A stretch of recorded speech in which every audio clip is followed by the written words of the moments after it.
One cannot begin with the appearances of the day and get anywhere but deeper into humanity lack.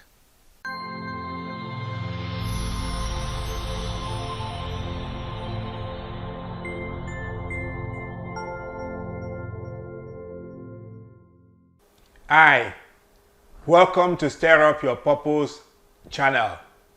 Thanks for stopping by. I believe your day is going great. Today I want to dive into another letter from Dr. Alfred Aiken's book titled Power. I'll be sharing the letter on page 151 to 152. But first, since this work is not necessarily for everyone, let me share the words of Alfred Aiken on what his work is all about, especially for those who are new to his material. In order that this be totally clear to everyone what we are talking about, I'd like to make this statement for those who are here for the first time. This is not a talk on metaphysics. It is not a talk on religion. And it is not intended to be anti-anything. From first to last, our work does not deal with that which is not. We're interested only, totally, exclusively, and frequently with that which is. Well, that's the only concern that should be of concern to us. That which is. Now, let's get into the letter, which I titled, Don't Start Your Day with Appearances. If you are new to the absolute teaching, this is a classic response given by Alfred Aiken that gives insight into what this is all about. And I'll share some ideas on this letter later on. So, stick around. Dear so-and-so, your letter at hand. One cannot begin with the appearances of the day and get anywhere but deeper into humanity lack. And as for wondering what I am doing now or not doing, that appears to keep these assumptions as a constant before me, is wallowing in humanity, judging after the seeing of an educated eye, and listening to evil's chatter with an educated ear. There is no rightness to evil, humanity, or to any education. Begin with intelligence only. What is intelligence to omniscience? What is action to being? If you assume that turning to truth will help a human situation, you presume that intelligence cooperates with ignorance, darkness, that truth coexists with non-truth. Stop looking for results. When you declare God is all, stop trying so frantically to get things, protect things, depend on things. It seems to me that you are concerned with truth only because of its effect in connection with the many. The multiple things you worry about: eggs, ends, neighbors, heart, blood vessels, nerves, crops, fish, bodies, limbs, dollars, and so on and on.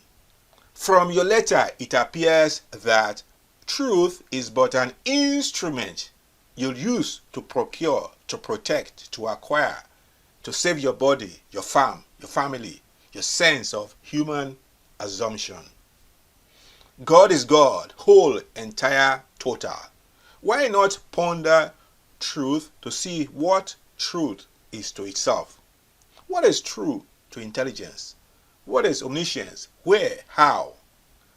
Read these books and ponder the nature of pure love. That one who knows no other. can give to no other, can receive from no other, can never be emotional or responsive, hence can never be responsible to or for another. Leave human personality, a human mind and all its lack, its limitations, its worries, disappointments, frustrations alone. Give humanhood no thought whatever. Stop trying to see humanity in the right light, for there is not right about it. Begin to act the truth you utter. Don't merely open your mouth and let words of truth run out while you act in complete reverse. Act the love you voice. Don't voice truth and think human. So long as you keep doing such, you'll but continue your confusion, for it is utter dishonesty with yourself.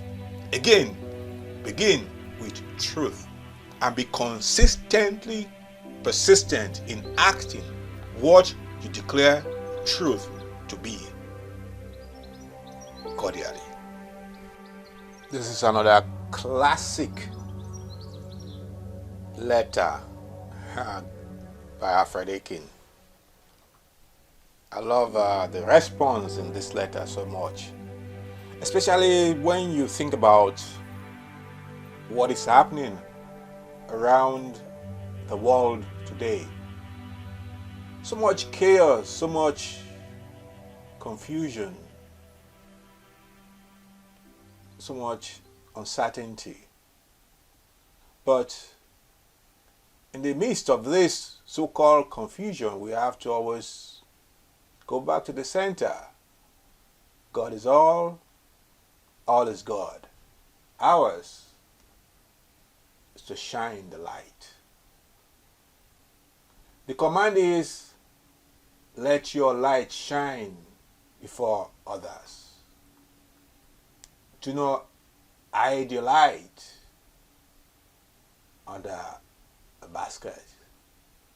The light is meant to be placed on a stand to give light to everything around it. Whether you are timid or outgoing, you are called to be a light to the people around you. And the way Alfred Aiken puts it, I always like the way it goes. He doesn't kind of beat, about the bush. He said, begin with intelligence only. What is intelligence to omniscience? What is action to being? To shine our light is to begin with truth. To begin with intelligence only. In times like this, with so much chaos, confusion, uncertainty, there should be no middle ground. And one thing I also want to point out, the way Alfred puts it this way, because sometimes we might get into the trap that we're trying to fix anything. We're not trying to fix any situation. When coming from truth, coming from the center, it means that we understand that where I stand truth. And as I affirm this truth that I'm contemplating, truth releases itself and it performs that which needs to be performed. It's only when we are caught, in this human experience, caught in the drama, that we can also be swayed by this race mind hypnosis.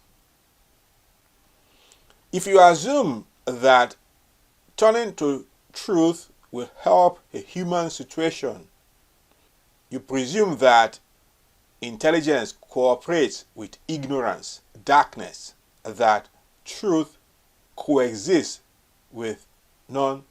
truth.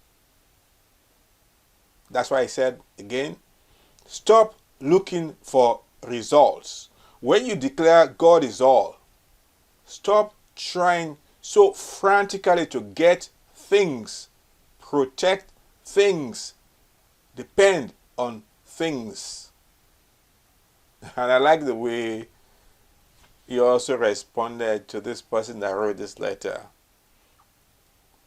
It seems to me that you are concerned with truth only because of its effect in connection with the many, the multiple things you worry about: eggs, ants, neighbors, heart, blood vessels, nerves, crops, fish, bodies, limbs, dollars, and so on and on.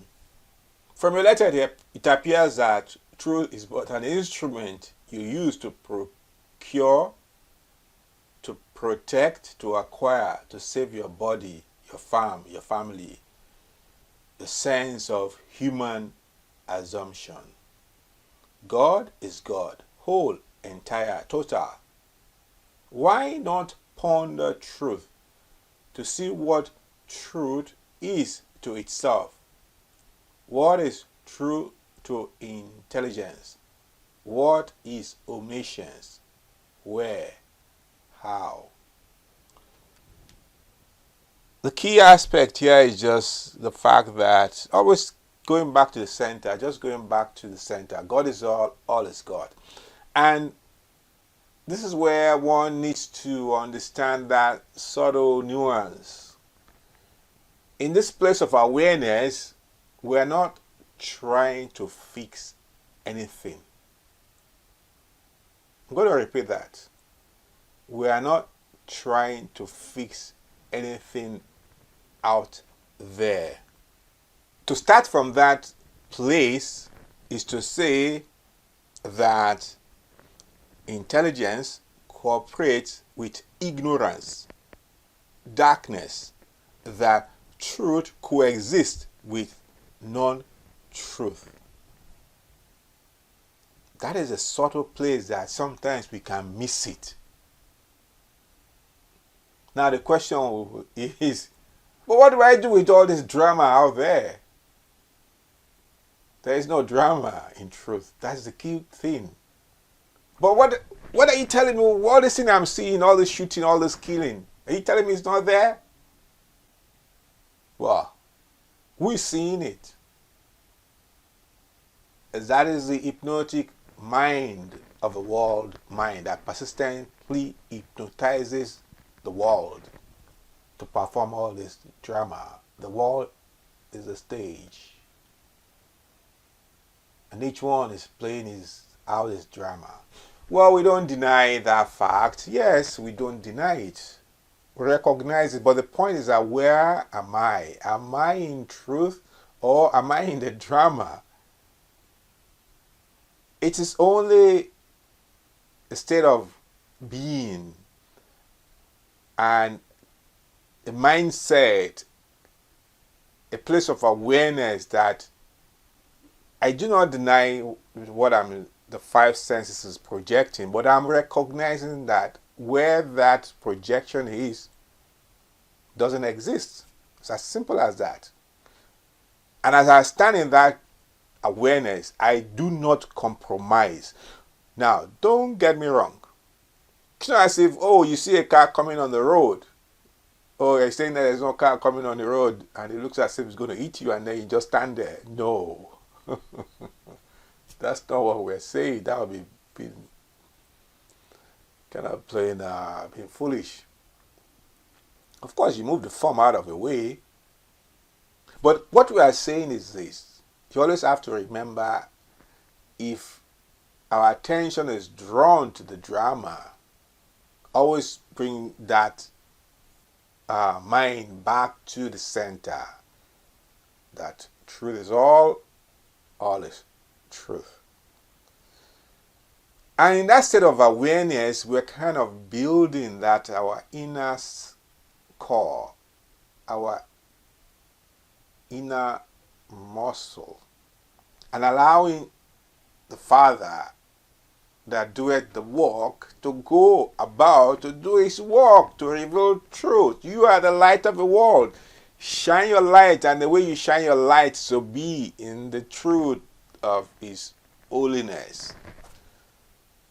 Kind of it's so simple that the simplicity of it is what confounds everyone, because depending on how vested one is in this human experience, quite a number of us, we are too vested in this human experience. We caught up in the drama, we caught up in the providing shelter,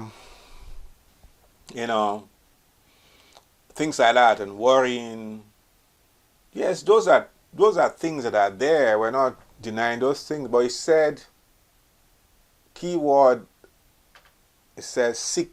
What did he say to seek? Seek ye first. What? First, kingdom of God. Seek ye first heaven, and all, not some, but all these things shall be added unto you. The form, when we start in truth, the form will be moved to do that which is necessary and reasonable. There's no drama out there if we stand in truth. The light will shine. The light that is perfect, pure, will envelope wherever we find ourselves. It will make the crooked places straight. It's not by power, it is not by might, but by my spirit, says the Lord. And it's not just in words, in declaring words. We don't just declare words. Like he said, it seems to me that you are concerned with truth only because of its effect in connection with the multitude things you worry about. We always think we can use truth to fix things. No, God does not fix anything. There is nothing for God to fix. In God, it's all perfection. And it said the whole earth waited, groaned for the manifestation of the sons of God. Just to stand in truth and let truth shine itself forth, and to bring about what the world might now call healing, what the world will now call peace. It's not as if anything was fixed, it's just that the puny human mind stepped out of the way and allowed truth that was there, perfection that was there all this while, to express itself. Yes, I get it. Pretty very simple, but not easy. And the only reason why it's not easy is because we are too much concerned and caught in this human experience. And the only way we can go about it is always to bring ourselves back to the center. It's practice, practice, practice. Daily living in this awareness. Simplest practice I can give anybody is this. Start it today. Rather than say, I am going somewhere. In your mind, tell yourself, rather than say, okay, I'm going to do grocery. Before you even go do the grocery, see yourself that, oh, I am back from grocery. I'm back already at home. I'm back already unpacking all the things I did. See yourself unpacking it and putting it in the fridge or in the pantry or wherever you want to put it. And feel the reality of it as if it is now. Because there is no tomorrow, there is no yesterday, there is only now. Truth only is now. Truth is at hand, right here, now. Ours is just to revel and to live it. Not by words only, but in that awareness of being and through the simple practice I just mentioned. And then you go out and do your groceries. So what happens? Because you are already back home. So the light goes forth before you and makes sure that it guides you, it makes the way pure, it makes the way, every crooked part easy. That's when you find a parking spot easily. That's where you find a space whereby maybe there has been a long queue, but then there will just be a space that will just open just because light is there. Nothing to add, nothing to take away. It's all practice, practice, practice, practice. And we keep on practicing until we shed this garment called the body. The body will always be shed, right? No matter what. But then we've come and expressed, we've expanded and expressed of ourselves, living the truth that we are meant to live in heaven, here, now. So, and in closing, as Alfred said, again, begin with truth and be consistently persistent in acting what you declare truth to be. I'll repeat that. Begin today, now, with truth and be consistently persistent in acting what you declare truth to be. If you want to live the absolute way, there's no compromise. God is all is God. Nothing to add, nothing to take away. Don't start your day with world appearances. Thanks for listening. Bye.